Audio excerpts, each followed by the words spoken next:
जय गुरुदेव। जय गुरुदेव नाम किसका, जय गुरुदेव नाम किसका, जय गुरुदेव नाम किसका।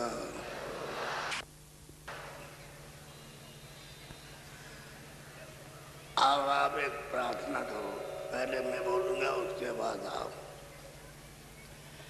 सत्य गुरु सत्य नाम तुम्हें बोला कौन पर नाम।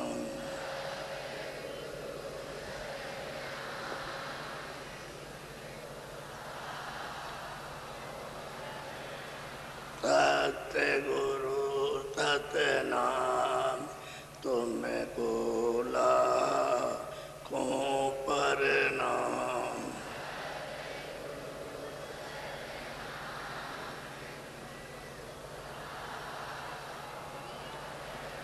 कोटिन सूरज चांद सितारे,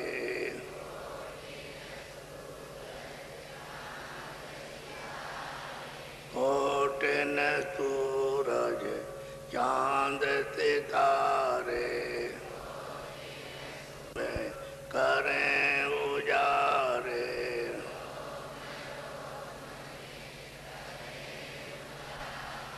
रोम रोम में करें उजारे।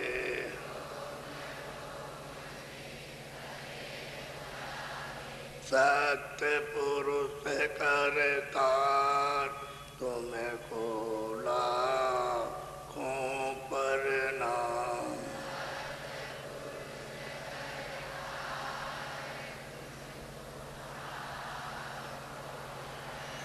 अरबों सूरज चांद सितारे,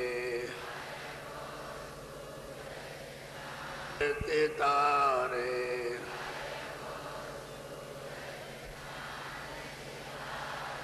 रोम रोम में करे उजारे, करे उजारे।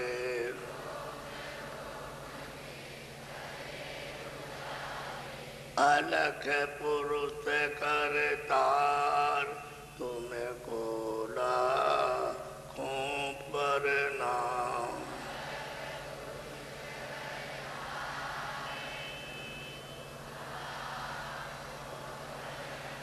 खरबों सूरज चांद सितारे,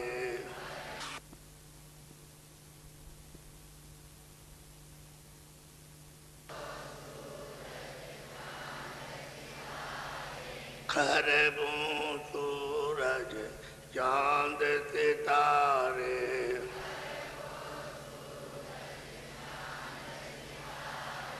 रोम रोम में करे उजारे।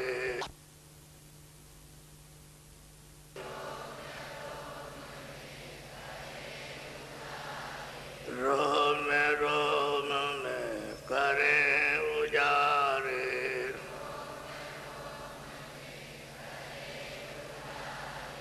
अगम पुरुष करतार तुम्हें खोला खों पर नाम।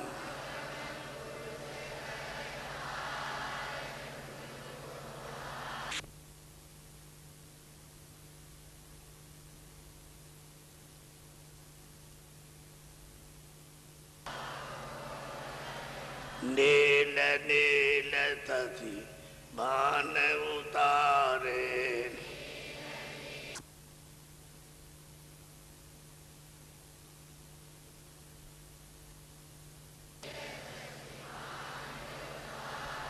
नील नील शशि बान उतारे।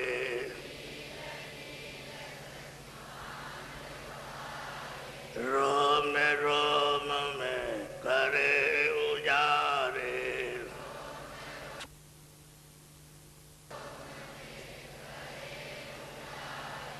रोम रोम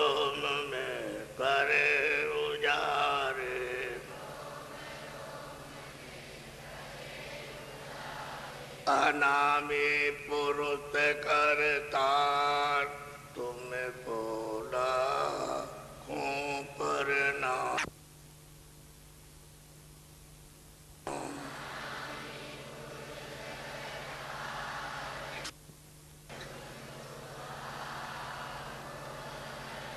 अनामी पुरुष करतार तुम बोला खूं पर नाम।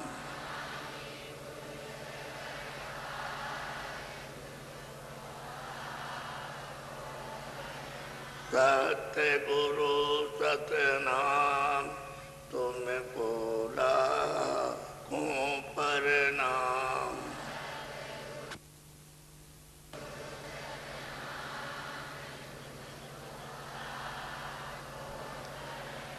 तुम बोला खूं पर नाम।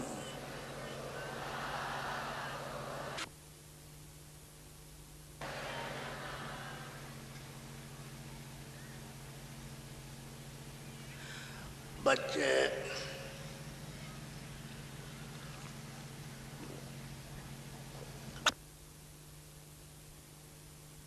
और बच्चियों, ये बड़े ही सौभाग्य से नर नारियों को सबको यह अवसर मिला।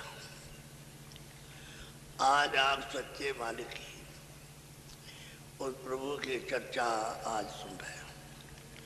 बहुत मुद्दत तो समय गुजर गया कि आपको पता नहीं। तो वो ऐसा मालिक जिसके एक एक रोम में कितने सूरज चांद प्रकाश करते हों, तो उस रोमों की कोई क्या व्याख्या, क्या वर्णन करेगा। अरे ये तो आपका सूरज एक एक है, ये तो कुछ नहीं है। ऐसे देश के, निर्मल देश के, उज्जवल देश के, अमृत के सागर देश के ज्ञान और शक्ति के अथाह भंडार सागर में रहते थे, और वहां से यहाँ परदेश में आए हो। ये पराया देश है, अपना देश नहीं है। क्योंकि अपना भरपूर सुख का सागर, अमृत का सागर, ज्ञान और शक्ति का सागर, वहाँ किसी चीज की कोई कमी नहीं। और मालिक का दीदार और दर्शन। सब जीवात्माएं इतने लंबे चौड़े सागर में, लेकिन उनके कोई एक आंख है, अनेकों आंख। जब मालिक के अनेकों आंख है तो वहाँ जो जीवात्माएं जो उनमें रहती हैं, सुनते हैं, वो अनेकों आंख वाली। कितनी तो अरब खरब, यानी ऐसी लंबी चौड़ी आंख, अरब खरब दूर का वहीं से बैठ के दिखाई देता है। ऐसे देश के आपकी आंख इतनी लंबी चौड़ी थी, लेकिन जब आप ऊपर से नीचे उतारे तो आपकी शक्ति को कमजोर किया, आपके प्रकाश को कमजोर किया, आपके ज्ञान को कम किया, आपके आनंद को कम किया। ऐसे धीरे धीरे उतार करके जब आपको लाया गया यहाँ, तो बिल्कुल कम हो गए। टिमटिमाता हुआ एक छोटा सा, जैसे घर में दिया जलाते हो, ऐसे ही जीवात्माओं का हाल हो गया इन सबका। और दोनों आंखों के पीछे सबको बैठा दिया।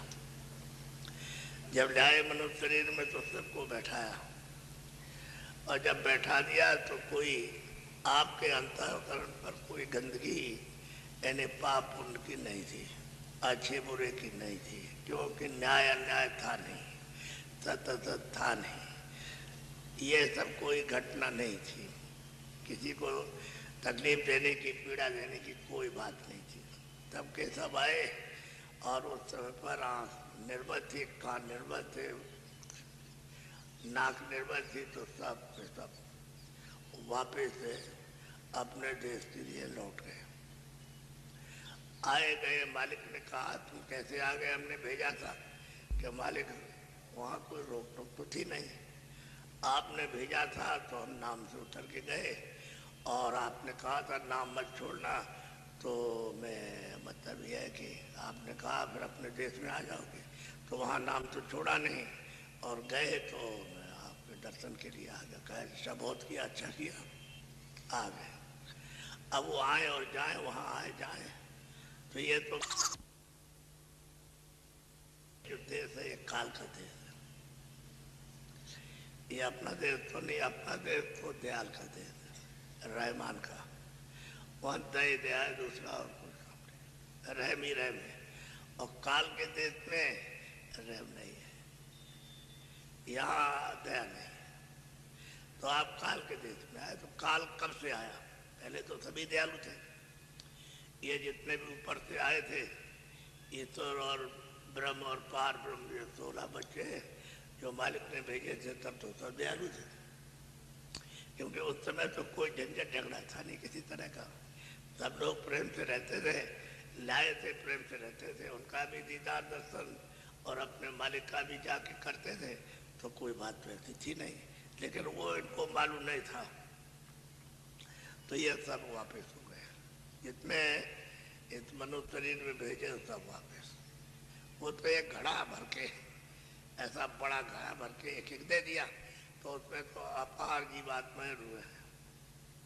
अब वो थोड़ा थोड़ा करके ले आए मनुष्य शरीर में। ऐसे नहीं, ये शरीर ये स्थूल है आपका, जो ये शरीर आपको दिया है मृतलोक में स्थूल है, जल पृथ्वी अग्नि वायु आकाश का मसाला मिलाकर, और तब आपको इसमें बैठाया।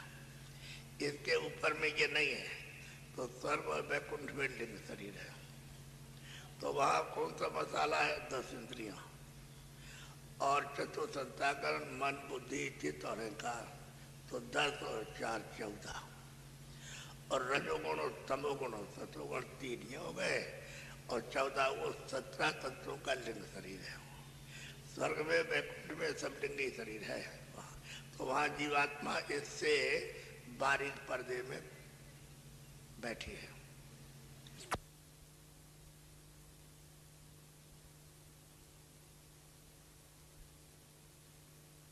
और वो लिंग शरीर में वहाँ उसका कार्य हो रहा, क्योंकि वो तो मतलब ये है कि लिंग शरीर है, स्थूल नहीं है, तो स्थूल तो ये है जड़, और ऊपर में चेतनता झलकती है, ऐसा मालूम होता है रोशन है, और आनंद मालूम होता है सुखमय, लेकिन उतना नहीं, सुगंधी भी बहुत है।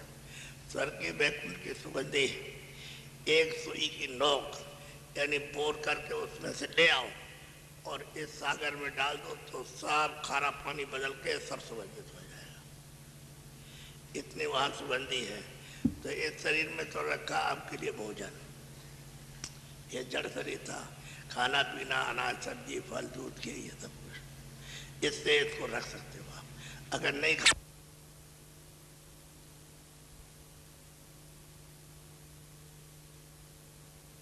तो सुख साख के खत्म हो जाएगा, फिर जीवात्मा इसमें से निकल जाएगी।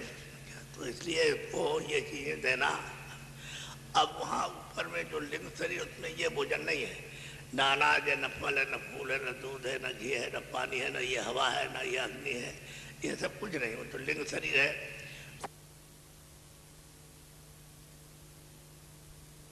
तो 10 इंद्रियां हैं, 4 चतुर्संताकरण, मन बुद्धि चित्त और रजोगुण, तो उसमें भोजन, उसमें जीवात्मा किससे कैसे टिकेगी? तो सुगंधी लेती है, इतनी सुगंधी है उसी से पेट भर जाता है उसी। तो यहाँ पर उसने एक योनि रखी है लिंग शरीर की, प्रेत योनि, यहाँ रखी है, यहाँ मृत्यु लोग।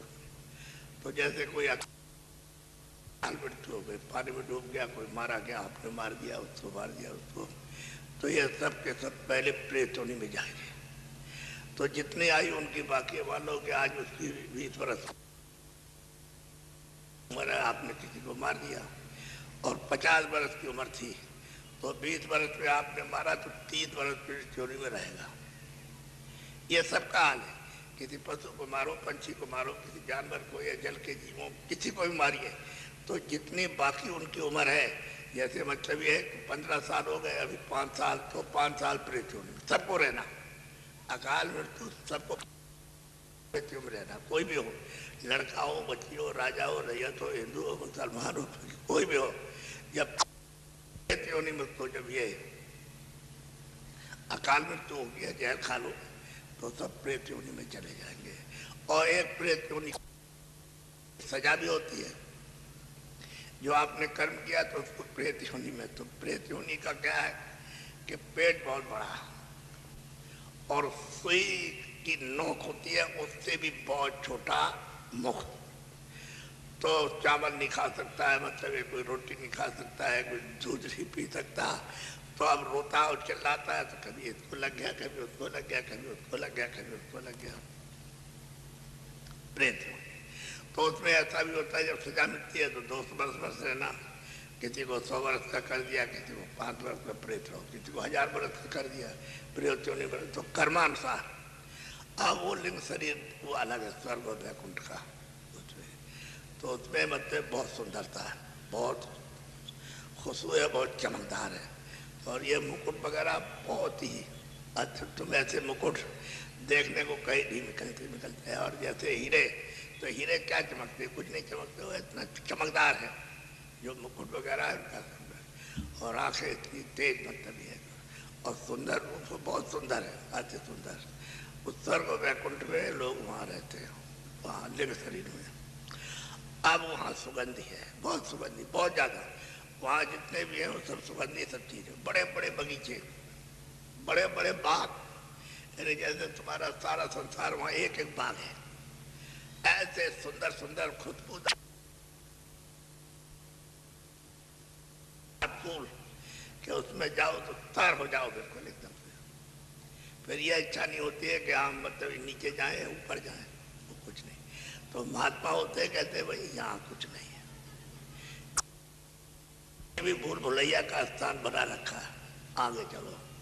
तो आगे क्या है, जब ऊपर गए तो वहां सूक्ष्म शरीर है, मन बुद्धि चित्त और अहंकार 4 तुझे हो गए, और शब्द स्पर्श रूप रसगंध 5, ये तो 9 तत्वों का शरीर है, वो सूक्ष्म शरीर है, उसको सूक्ष्म ही कहते हैं। तो उसमें ये सुगंधी तो बहुत है, यानी स्वर्ग और वैकुंठ में कुछ सुगंधी नहीं, वहां तो बहुत सुगंधी, लेकिन भोजन सुगंधी का नहीं है। अगर सुगंधी वहां मिलेगी तो आप उसमें रह नहीं सकते। भोजन वहां है प्रकाश का, नूर का, नूर प्रकाश का। प्रकाश मिलेगा तो वहां जीवित रहेंगे, प्रकाश नहीं मिलेगा तो नहीं रह सकते। अलग अलग शरीरों में अलग अलग भोजन है, ये तो शरीर में अलग है, दिन शरीर में अलग है। अब जब ऊपर जाओगे ब्रह्म के स्थान पर तो वहां 5 तत्वों का शरीर है, शब्द स्पर्श रूप रस, बस ये। तो अब जब ऊपर जाओगे तो वहां भोजन ये नहीं है ना, आपका ये भोजन है ये जो खाते पीते और फल फूल अनाज, और ना वो सुगंधी का भोजन और ना वो प्रकाश का। तो वहां भोजन किस कैसे हो, जीवात्मा है में रहेंगे कारण शरीर में, तो वहाँ प्रकाश शब्द का भोजन है। शब्द पूरे के पूरे मंडल में घराघोर शब्द है, आवाज साउंड है, उसका भोजन, उसका आहार करती है। और जब उसके पार उतर जाए तो शरीर स्वयं ही जीवात्मा, ये रूप जो है स्वयं ही, ये सोल है स्वयं ही, मतलब ये है कि ये शब्द का रूप है, स्वयं ही दूसरों को खुराक देती है। तो देखिए मतलब ये किस तरह से उसकी सब चीज को कम किया कि ला करके ऊपर से और धीरे धीरे करके प्रकाश और ज्ञान, और मतलब यह है कि इस शक्ति को इसको कम किया, तब तो यहाँ रह सकती है। अगर कम करे वो रहे तो इसमें प्रकाश बहुत है। इसमें प्रकाश जब तक ये ईश्वर के स्थान पर और ऊपर रहती है, उससे ज्यादा तो इसी में प्रकाश है जो दोनों आंखों के पीछे बैठी।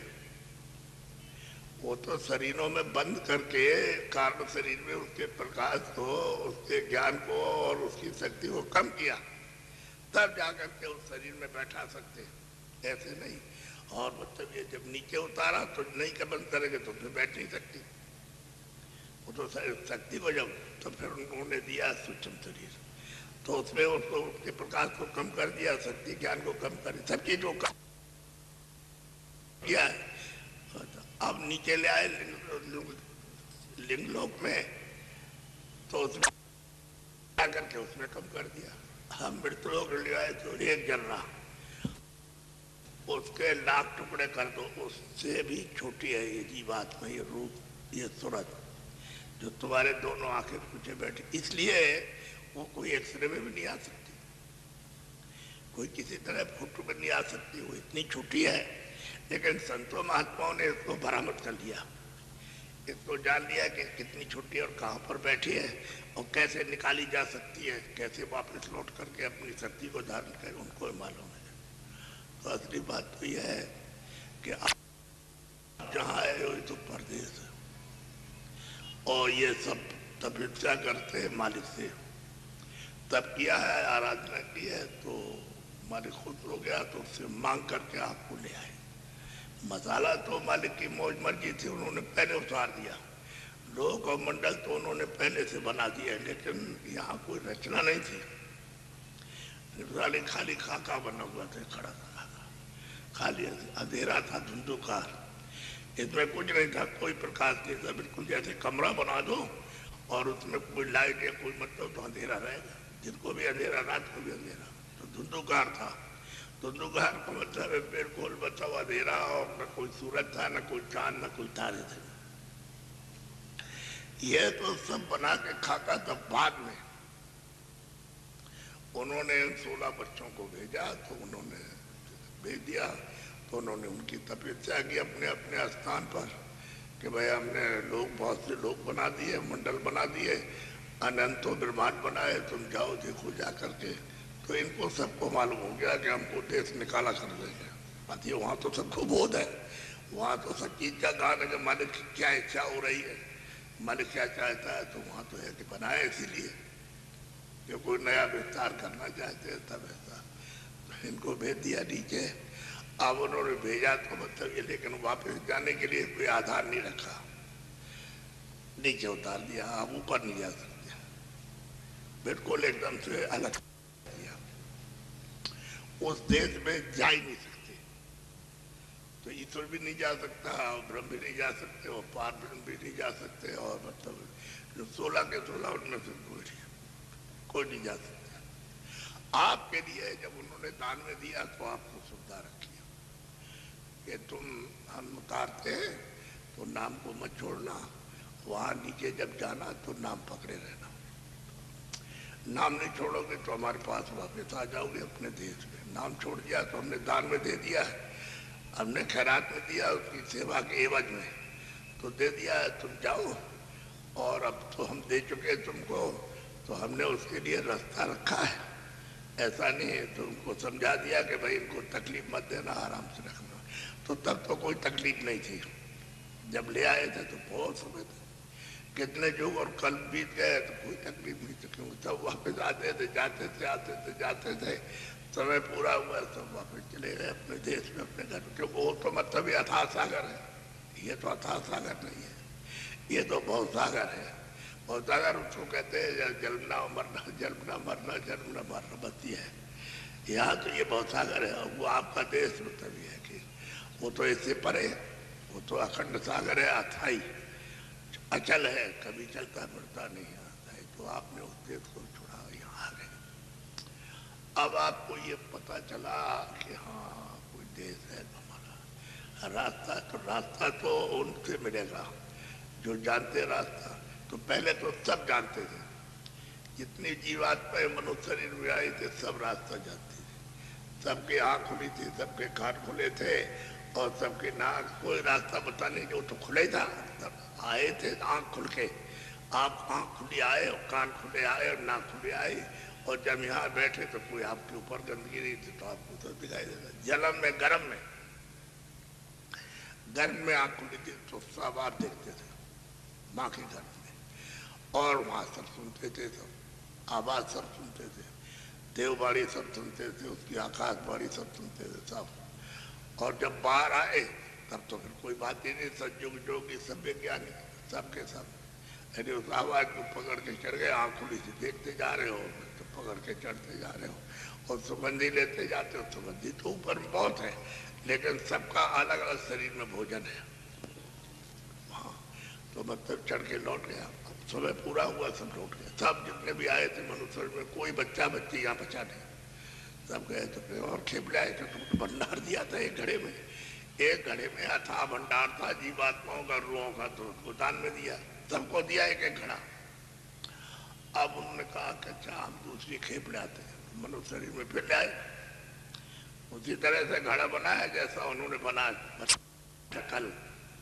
तो ले आए, तो ये मतलब ये है कि फिर यहाँ तो तब भी उनकी आँख खुली थी, कान खुले थे, नाक खुले थे, रास्ता तो गर्मी में दिखाई देता था और सुनाई देता था। जैसे बाहर आए तो सज्जुग जोगी सब विज्ञानी साहब के साथ। उस समय तो किसी की गुरु की जरूरत नहीं थी, उस समय तो आप मतलब ये स्वयं ही सबके सब गुरु थे और सबके सब वहीं जाते थे। एक ही गुरु वो था, वो जो मालिक है वो सबका गुरु था, वो बैठा था। उसी को अनामी कहते हैं, मतलब उसी को अपार कहते हैं। अनाम कहते हैं जिसका कोई नाम ना हो, अपार कहते हैं जिसका कोई धाम ना हो। और धाम भी है लेकिन आप कह नहीं सकते हो, रूप भी है तो आप कह नहीं सकते हो, इसलिए वो अनाम। पहले भी था, भी अनाम है। और संतो महात्मा जो आए, फकीर आए, उन्होंने भी कहा वो अनाम है।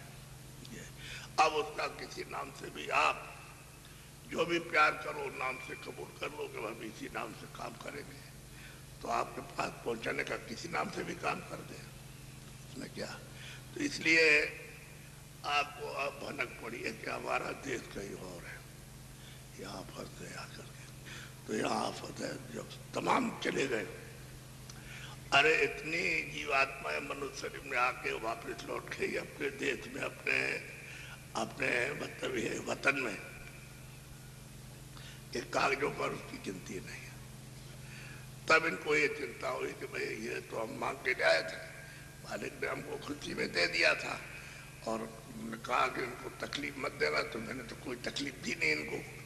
और ये वापस जा रहे तो अब तो आ नहीं रहे उनमें से कोई, तो चले गए।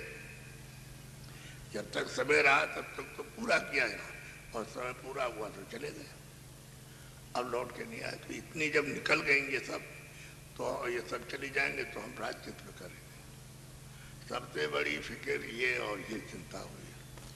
तो इन्होंने ये सोचा कि अब ऐसा किया जाए कि इनको रोकने का प्रबंध करो, तब वो रोकने का प्रबंध करेंगे। ऐसे कुछ नहीं कर सकते, रोकने का भी प्रबंध करेंगे। तो उन्होंने सबसे पहले विधान बनाया मृतलोक का कि भाई हमारा मृतलोक का विधान है और इसके अनुकूल आप सब काम करना। तो मैं इसका अपने विधान के अनुकूल काम करोगे तो मैं उसका फल दूंगा, यहाँ का, वहां का नहीं। क्योंकि वो तो वहां का रास्ता ही बंद करना चाहते ताकि कोई न जाए, तभी तो राज होगा। नहीं तो अगर चले जाएंगे तो राज किस पर करेंगे, क्योंकि ये तो जीवात्मा, बाकी तो सब है।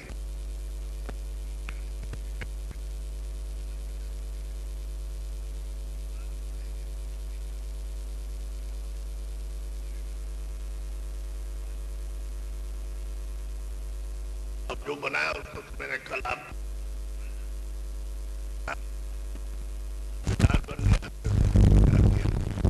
तब तो कोई भाव पूर्ण अच्छा बुरा, कोई गंदगी, कोई कूड़ा कचरा किसी तरह का यहाँ था नहीं। अंतःकरण आप विधान बना दिया और आपको स्वेच्छा आकार दे दिया, अपनी अपनी इच्छा जो चाहो करो। तो मृतलोक का कर्म है ये शारीरिक, तो कहा कि भाई बुरा है या अच्छा है, ये सत्य है, ये सत्य है, न्याय अन्याय, जो कुछ भी करोगे मृतलोक का कर्म है। तो यहाँ विधान के अनुसार जो कर्म करोगे तुमको उसका हिसाब किताब देना पड़ेगा, लिखा पड़ी भाई तुमने कितना कर्म अच्छा किया, कितना बुरा किया, तो उसकी फिर मैं सजा दूंगा। तभी तो कहते हैं काल रूप में सबका भाई हूं मैं, किसी का दोस्त उत्पन्न नहीं, सुबह सुन कर्मों का फल देता हूँ। तो आप आज भनक पड़ी है आपको कि भाई हमारा घर वहां तो यहाँ पड़े हुए, तो आप कैद खाने में पड़े हो, ये जेल खाना है, ये मनुष्य शरीर भी जेल खाना है इसमें। लेकिन इसमें आपको आजादी ये दी है कि तुम चाहो कि जीवात्मा दोनों आंखों के पीछे बैठी है तो इसको जगा करके ले जाओ, हम नहीं रोकेंगे। उन्होंने कहा हम नहीं रोकेंगे, हम रोकेंगे तब तो हमारे ऊपर मालिक नाराज हो जाएगा, हम रोकेंगे नहीं। लेकिन हमारे देश का जो नियम है उसका अधिकार आपको दे दिया, उसके खिलाफ आप काम करोगे तो फिर ये आपके लिए बंधन होगा, वही पाप पुण्य अच्छा बुरा। तो ये आपका अंतःकरण है, ये ऊपर शरीर के नाक के ऊपर में अंतःकरण, शरीर के अंदर नहीं, न नाक में, न आँख में, न कान में, न मुंह में, न इधर है, न कहीं, न गुदे में नहीं है, इंद्रिय में नहीं, द्वार में, ये ऊपर है, आकाश के ऊपर है अंतःकरण। तो ये आकाश तो मतलब ये है कि दो आंखों का है, और जीवात्मा आकाश के ऊपर बैठी है, यानी नाके पर बैठी है, शरीर में नहीं। शरीर में तो है ही नहीं, ये शरीर में जो वो नाके में बैठी हुई बनती है। अब उसके साथ मन है, बुद्धि है, चित्त और अहंकार है, ये सब चीजें उसको दे रखी है। तो ये बताए, और उसी के चारों तरफ मन को, बुद्धि को, चित्त को, अहंकार को बैठा दिया कि घेराघेरी करते रहना। तो इधर से बैठे तो चारों तरफ घेरे हुए हैं, तो ये इधर उधर का पर्दा इकट्ठा करके यहाँ चढ़ाते हैं। इधर देखो, यहाँ ऊपर में ना देखें, जो भी कर्म करेंगे अच्छा बुरा तो ये करेंगे, पर्दा यहाँ जमा करेंगे, चढ़ाएंगे, पाप है पुण्य है, हिंसा है और अहिंसा जो कुछ कर, तो ये सब चढ़ता गया। तो अब रास्ता आपका और अंधेरा हो गया, आपका नाम छूट गया, आँख बंद हो गई, कान बंद हो गए, नाक सुगंधी आप ले नहीं पाते हो। और ये है तो अब ये है कि अल्प क्षणिक, अल्प मतलब है क्षणिक चीज आपको मिलती है, क्षणिक स्वाद, क्षणिक आँख से देखना है, क्षणिक सुगंधी है, क्षणिक जो कुछ भी है सब क्षणिक है। क्योंकि वो तो धार छूट गई, उससे तो अलग संबंध टूट गया, अब वो है नहीं। तो जिससे सब खुराक मिलती थी वो तो अमृत भी पीने को मिलता था उसी से, तभी तो आपका काम था। तो अस्थायी चीज थी वो, अस्थायी ज्ञान था, अस्थायी आनंद था, अस्थायी प्रकाश था, सब कुछ अस्थायी था। लेकिन छूट गया, आप बारे बारे फिरते हो, बच्चे भटक गए। अब भटकने के कारण जो भी मिला उसने और भटका दिया, और वो मिला तो उसने भटका दिया, वो मिला तो उसने भटका दिया, वो मिला, जितने मिले अंधे उन्होंने सब जगह आपको भटका दिया। तुम पूरे में जाओ, उसको दुआ दौड़ते रहो कि वहाँ भगवान है, उसका दर्शन करेंगे, वहाँ नहीं है तो उसने कहा नहीं, वो पश्चिम में मिलेगा, दरवाजे को तो वहाँ कहाँ मिलेगा, वहाँ तो दरवाजा नहीं, वो तो चीज जड़ है। अगर इस शरीर से जीवात्मा निकाल दी जाए तो ये तो जड़ है, ये पड़ा हुआ तो इसमें कहाँ है, इसमें तो मिलेगा तो चीज जड़ है। तो क्या पहाड़ भी जड़ है और पानी भी जड़ है, सब चीजें जड़ है, तो उसमें तो मिलने वाला नहीं है, वो तो इधर है। चेतन तो यहाँ बैठा हुआ, उसमें तो आंख इधर है, कान भी इधर है। आप इधर में अपनी चीज को खोलो, आंख और कान को, तो नूर नूर नूर यानी प्रकाश का मतलब भंडार आपको मिलने लगे। तो वो तो आपने मतलब ये किसी से पूछा भी नहीं, और अब इसमें फंस गया कर। अब ये लेन देन है कर्मों का, उसने तुमको दिया, उसने दिया, उसको दिया, उसने लिया, तुमने उससे बेईमानी की, उससे किया तो उसको दुखा हो गया, उसको तकलीफ हो गई तो उसको मार दिया, तुमने उसको मार दिया, वो उसको मार रहा। इस तरह से लेन देन, एक दूसरे का कर्म कर्जा, अब ये सब लेना है। तो लेने देने का तो वो हिसाब करने वाला है, वो वहाँ हिसाब करेगा जो आपका लिखा पड़ा सब कुछ, और वहाँ जो छपा हुआ, वहाँ जो न्यायाधीश है वो हिसाब करेगा कि तुमने सुख कितना किया, उधर कितना किया, वो मतलब सजा देगा। आपने तो लेन देन सब चढ़ा लिया अपने ऊपर में, तो आज देव देव देव देव ये होगा, इसको देव बस यही है। इसी को भोगने के लिए तो आपको योजना बनाई कि चलो तुम्हारा वहाँ वसूल करेंगे, चारों खानों में पशु पक्षियों मार करके और तुमको ठीक करेंगे, वहाँ लेंगे अपना। असली है तो आप तो इस भेद को जानते नहीं। सीधा रास्ता था मनुष्य मंदिर में, यहाँ से किसी को पूछते कि भाई मालिक के पास, गुरु के पास कोई जानकार मिल जाता, आपने पूछना बंद कर दिया। तीर्थों का मतलब यही था कि वहाँ जाओ, किसी महात्मा की खोज करो, अगर मिल जाए उनका तो उनके पास जो चीज है वो तो कहेंगे ही, अगर उनके पास नहीं है तो कुछ नहीं कहेगा। जिसके पास जो चीज हो तो बताएगा कि हमारे पास हीरा है, किसी को लेना है ले जाओ, समझ गया, और हमारे पास सोना है तो जिसको चाहिए ले जाओ। अब जिसकी दुकान में नहीं होगा वो क्या कहेगा, तो कहेगा हमारे यहाँ अनाज है, हमारे यहाँ एक कपड़ा बिकता है, तो मतलब ये। अब आपकी तो चॉइस नहीं है, यानी उसकी इच्छा नहीं है आपकी।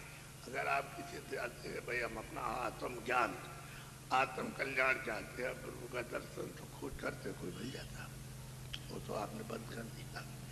आप ऐसे ही भटका खाते रहे, उम्र खत्म हो गई, बल पर खत्म हो गया शारीरिक, अब ये पुराना हो गया शरीर और मसाला इतना पुराना।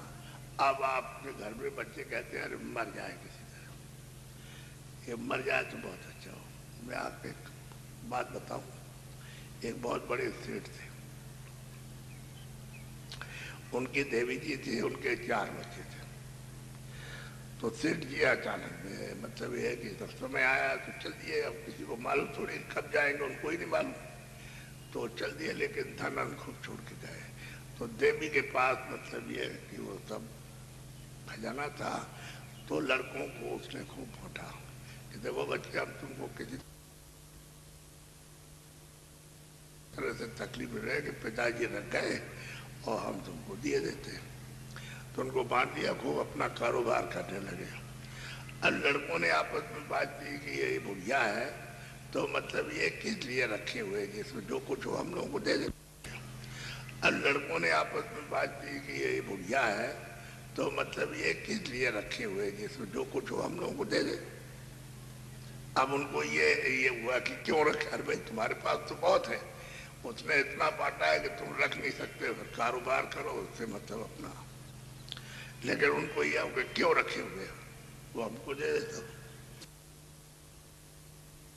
अच्छा, घर में जो और लोग आए, जैसे बहुएं आई, उन्होंने कोई सलाह दी होगी कि ले लो बुढ़िया से, क्यों ऐसे मतलब रखे हुए ऐसे। अरे भाई तुम्हारे पास कमी हो तब तो ठीक है, लेकिन कभी कुछ नहीं है जबरदस्ती।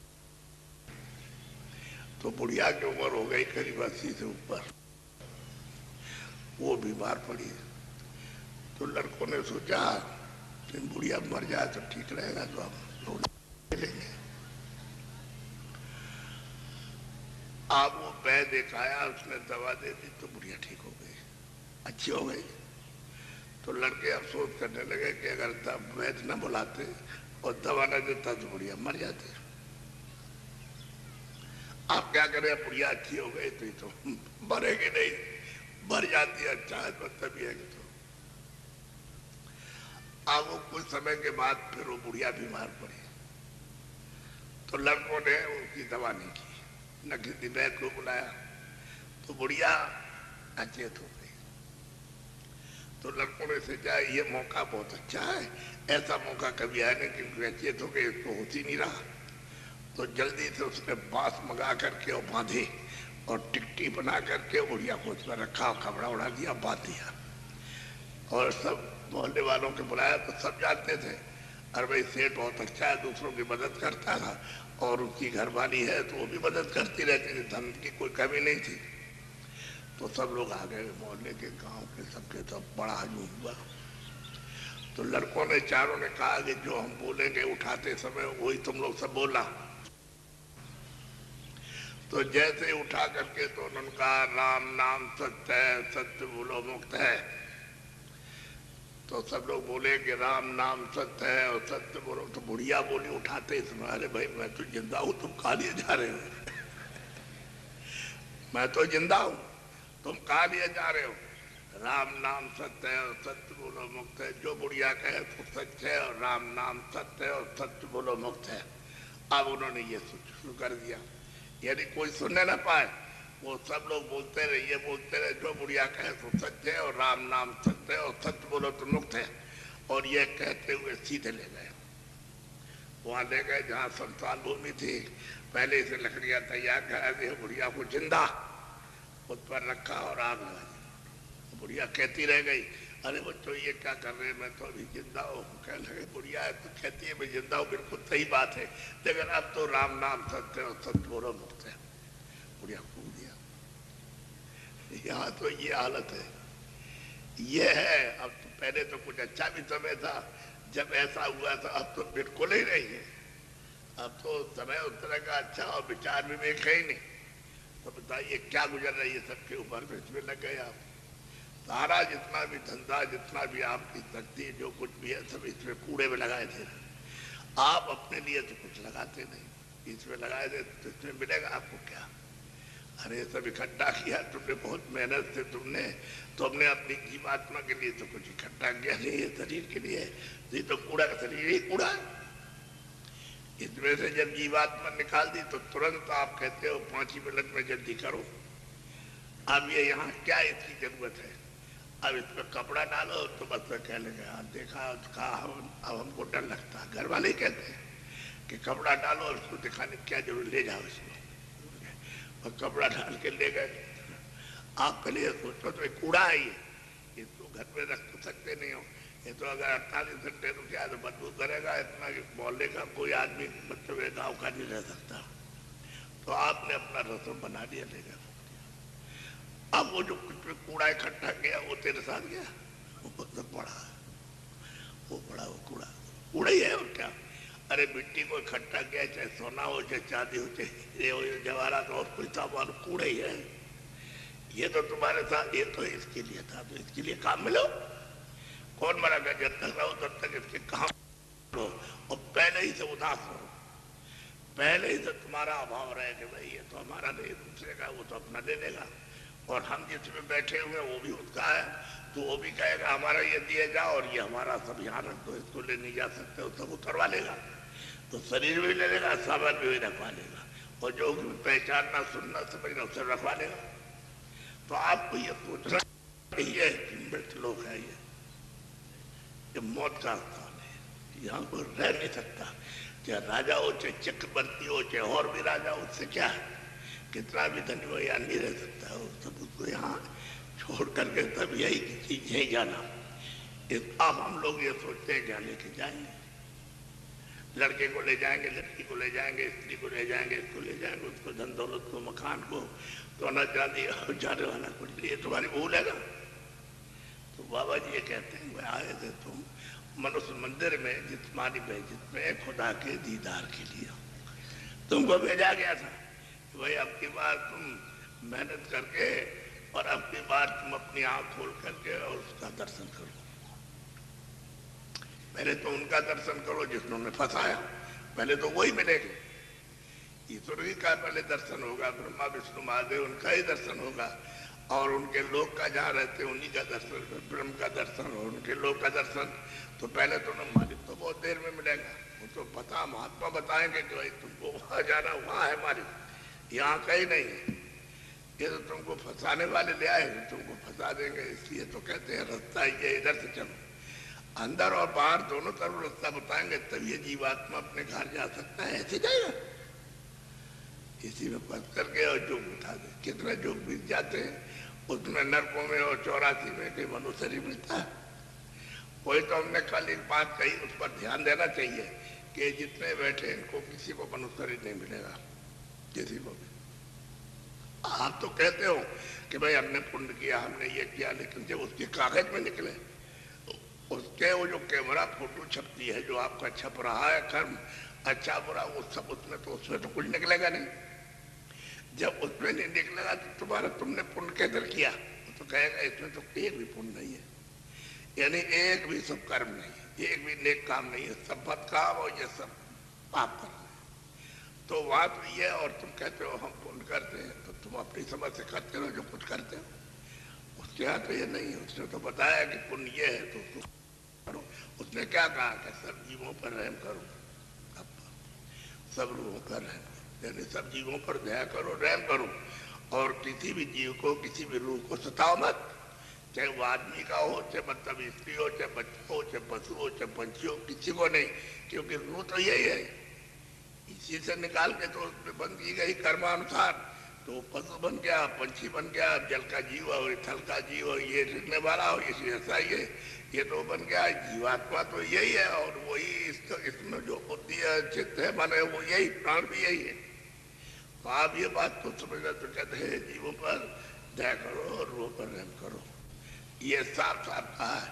और सबने कहा, जो भी पैगंबर यहाँ आए, जो कुछ भी अवतारी शक्तियां आई, उन्होंने सबने कहा, लेकिन आपने उस पर ध्यान नहीं दिया। सबने अपना अपना कहा। अब ये तो समझने की बात है, अवतारी शक्तियां तो आती हैं। अब कोई आई स्वर्ग से, कोई आई वैकुंठ से, कोई आई ईश्वर के लोक से, तुम वही तो बताएंगे। तो उन्होंने अपना छुपा के रखा, आप भी बताया, क्योंकि उनको आदेश था कि ये बताना नहीं। वो तो संत जब आए कलयुग में 700 वर्ष हुए तब से, तो उन्होंने रास्ता खोला, पहले तो ये बंद था, ये तो कोई जानता ही नहीं था। जो संतों ने आज वर्णन किया, जो रास्ता खोल करके और उनको पहुंचाए, तो किसी को नहीं मालूम, तो पुरानी किताबों में है ही नहीं कुछ। तो इसलिए तो पुरानी किताबों को घसीटते रहते हो, उसमें कुछ नहीं।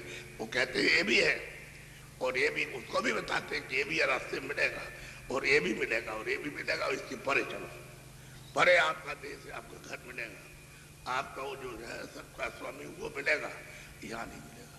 तो ये थोड़ी कहते हैं कि उन्होंने खराब कह दिया, कहते हैं स्वर्ग भी है, ब्रह्मा भी है, विष्णु भी है, शिव भी है, आद्या महाशक्ति भी है, लेकिन चलो ये सब ऊपर मिलेंगे, तुम्हारी जब आंख तीसरी खुलेगी तब मिलेंगे। तो आप किताबों को देखते हो, किताबें तो जिन्होंने देखा उन्होंने लिखा, आप थोड़ी देखते हो। आप अगर देखते होते तो समझ ही जाते। तो किताबें तुम देखते हो, उसमें तो जो कुछ लिखा है वो समझे नहीं और कुछ कहने लगे, उसी से तुम भड़क गए, यानी भरम गए और शंका में पड़ गए, तो बस इसमें लगे। अब मिलने जुलने वाला तुमने कितना मालूम कितने भगवान बना दिए, कितने लोगों ने खुदा बनाए, कितने ईश्वर बनाए, कितने देवी देवता, कोई नहीं काम आया। अरे वही महात्मा मिलेगा, जब महापुरुष मिलेगा, फकीर मिलेगा, तब तो काम। फकीर को कहते हो काफिर है, जो मालिक से मिला हुआ, जो सबके पास आता जाता है एक रास्ते से, और जो प्रभु को जो आता जाता पाया, उसको तो कहते हो नास्तिक, और उसको कहते हो कि मतलब है कि ये काफिर है। तो कैसे आपको बता देगा? यदि आप तो उसके लिए ये है कि आप वहाँ जल्लादी का काम करते हो फकीर और महात्मा के साथ, और कहते हो कि ये है, अब वो नास्तिक है, वो काफिर है, तो कैसे उसको दे देगा आपको? वो चुप हो जाए, वो किसी से कुछ कहता थोड़ी, फिर चुप हो जाता है। एक राजा है, तो उन्होंने कहा हमारे राज्य में कोई दंगा नहीं रहता। तो अधिकारियों ने और लोगों ने कहा कि ऐसा इनकार मत कीजिए कि हमारे राज्य में कोई दंगा नहीं रहता। क्या हम देखेंगे? बहुत मतलब है कि हमारे राज्य में कोई नहीं।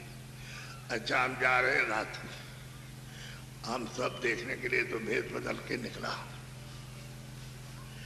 तो किसी ने कहा नहीं आज तो जाइए कपड़ा पहन के। तो कह लगा अच्छा। तो अपने राष्ट्रीय भेष में निकला घोड़े पर। तो रास्ते में जा रहा था एक साधु, लगोटी लगाया था और कुछ नहीं था। तो तुम कौन हो? कहले हम तो भेषधारी हैं। भेषधारी? कह लगे तुम कपड़ा क्यों नहीं पहने हो? कि भाई हमारा ये भेष है तो हम तो ऐसे ही रहेंगे। क्या हमारे राज्य में तुम ऐसे रहोगे? तुम टैक्स देते हो? कह लगा हम तो बहुत टैक्स देते हैं, इतना राजा को कोई टैक्स नहीं दे सकता। कहले क्या देते हो? कि सारी जनता को समभाव में रखते हैं, समान भाव में रखते हैं, यानी जनता के प्रति कोई उदंडता नहीं, अब शब्दों का प्रयाग नहीं, समान भाव में रखते हैं। हम सबसे बड़ा राजा को टैक्स देते हैं। तो तुम अपना काम कैसे? हम रसान बनाते हैं। अब वो बोला कि रसान हमको सिखा दो। कह रहे हम तुमको नहीं सिखाएंगे, राजा को हम नहीं सिखा सकते, राजा को ये चीज नहीं बताएंगे। वो नहीं बताए। कह रहे हम राजा हैं, आप कुछ भी हो क्या हमको रसान बता दिया, कुछ भी हो। तब उसने कहा हम तुमको फांसी पर चढ़ा दें। कह रहे चढ़ा दिए। तो फांसी पर चढ़े हुए, और वो महात्मा थे जो मालिक से मिले हुए थे। कह रहे हम तो रोजी पर फांसी पर चढ़ते हैं, अब तो चढ़े तो अपनी फांसी से बचत कर ले। अब वो यहाँ से गया कि हमको नहीं बन। तो वहाँ गया तो उसने कहा भाई हमने एक महात्मा मिले, एक साधु। तो हमने उनसे पूछा, उन्होंने पूछा कि ये तुम पगड़ी क्यों बांधे? कह लगा हमारा राष्ट्रीय वेश तो हमारा ही वेश है। जब तुम पगड़ी बांधे है तो कहता हमारा राष्ट्रीय वेश तो हमारा ये साधु का वेश है। ये वो कह के चला गया। तो वहाँ लोगों ने कहा कि ऐसा नहीं कहना चाहिए आपको, ये शब्द महात्मा के सामने नहीं कहना चाहिए कि ये तुमने आप शब्दों का प्रयोग किया। तो कह लगा आप क्या करें? कह लगे अगर तुमको कोई चीज़ सीखनी है तो भेष बदल के जाओ और तो कहना महाराज हम आपके पास रहकर कुछ सेवा करना चाहते हैं। तो लोगों ने बताया, तो कपड़े अपने बदल लिए और सादा भेष उसने बना लिया और वहाँ गया और हाथ जोड़ के कहा, प्रणाम भी किया, हाथ जोड़ के कहा कि महाराज आपके पास रहूंगा, कुछ सेवा करूँ। बोले रहो। बस वो वहां रह गया। सुबह होते ही उसको कुल्हाड़ी दी, कहते को ये कुल्हाड़ी ले जाओ और वहां जाकर के जंगल से लकड़ी काट के ले आओ, सूखी लाना, गीली नहीं। अब वहां जंगल में गया तो पेड़ पे चढ़ गया, कुल्हाड़ी से काट रहा, लकड़ी काट रहा, तो काटते काटते छाले पड़ गए। अब वही पेड़ पर बैठ के जब छाले पड़ गए, उसने तो कभी काटा नहीं था, तो छाले पड़ गए तो वही रो रहा बैठ करके, छाले पड़। खैर काट कूट के थोड़ी सी लकड़ी ले आया, आते ही लकड़ी डाली नहीं कि उन्होंने कहा एक कढ़ाई जो है मरो। अब वो कढ़ाई मिट्टी और ये दे दिया, कहा इसको मरो, इसका ये सब गंदगी छुड़ा दो। अब वो रगड़े तो हाथ में छाले पड़े तो रोए बैठ करके। अब कैसे करें, अब रोए, खूब रोए अच्छी तरह से बैठ करके, लेकिन वो नहीं बोले, वो तो जानते थे, वो तो महात्मा को मालूम था ये कौन है। तो कुमारा चलिए, फिर उसके बाद कहा कि जाओ ये लपेटिए, कपड़ा धो लिया तो साबुन लग गया तो फूट गया, छाला पड़ गया तो फूट गया, तो साबुन लगा तो रोए बैठ करके खूब अच्छी तरह से।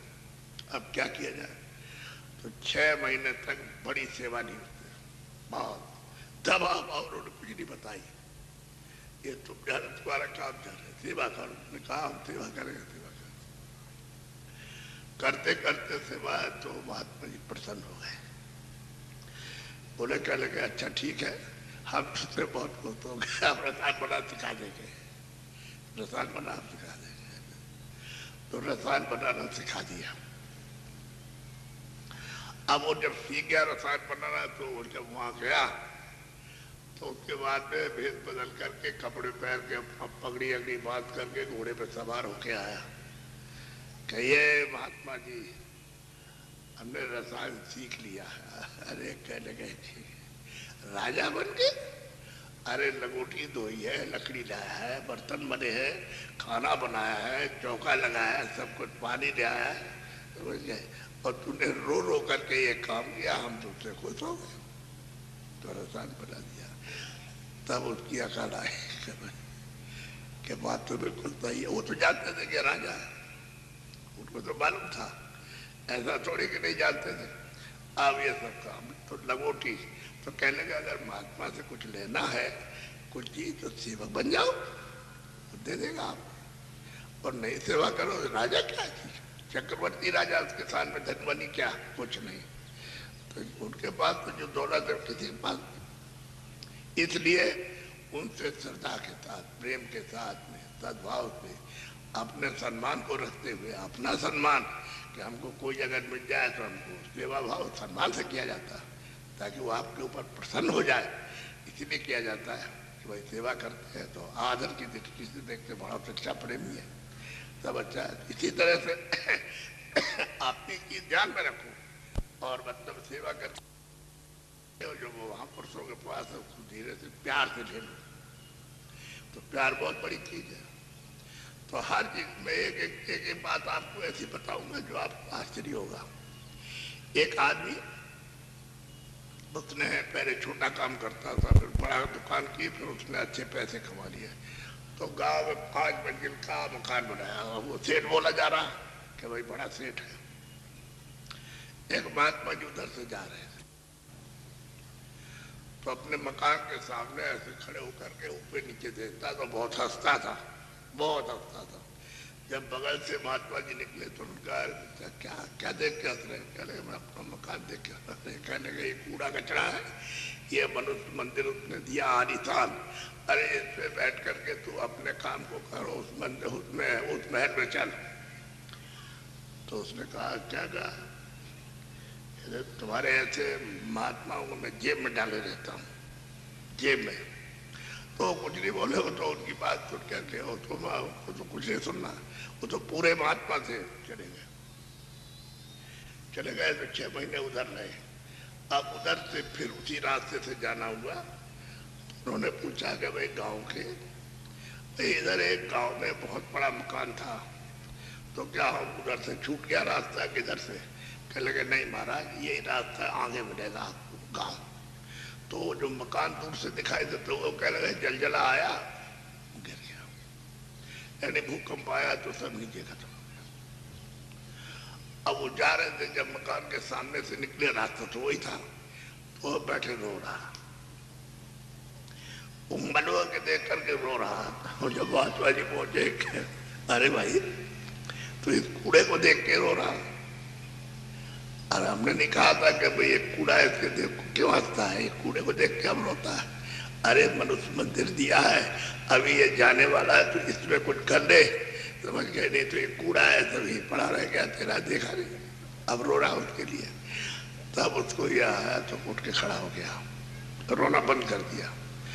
और महात्मा जी गए तो पीछे पीछे वहां खड़े हो गए गांव के बाहर, तो फिर 2 बात समझाए और फिर चल दिए। तो उनके पीछे पीछे पीछे पीछे फिर 2 बात आगे खड़े होकर समझाए, तो फिर पीछे पीछे पीछे पीछे। अब उनको छोड़े नहीं। और जब उनकी कुटी में पहुंचा जंगल में, तो वहां बैठ के रोए। अब रोए दिन रात और कहे कि हमने बड़ा अपराध किया, हमने आपको कह दिया है कि तुम्हारे ऐसे साधु और महात्मा हमारी जेब में पड़े रहते हैं, हमने बड़ा अपराध किया, हम नहीं जानते, हमको नहीं मालूम था, हमको माफ कर दिए, हमारे ऊपर दया कर दिए। कुछ नहीं बोले। अच्छा ठीक है भाई, तुम्हारी कोई बात नहीं है ऐसी। अब कहें कि हमको रास्ता बता दिया, हम तो भजन करेंगे, अब हमने और कुछ करेंगे। तब उसको रास्ता बताया तो मैं भजन करने लगा। तो देखिए, जब तक उसकी मति यानी मतलब ये खराब थी, तब तो ये कहता था आप मति महात्मा ने शुद्ध कर दी। वो जो वचन सुनाए वही तो शुद्धि कहते हैं।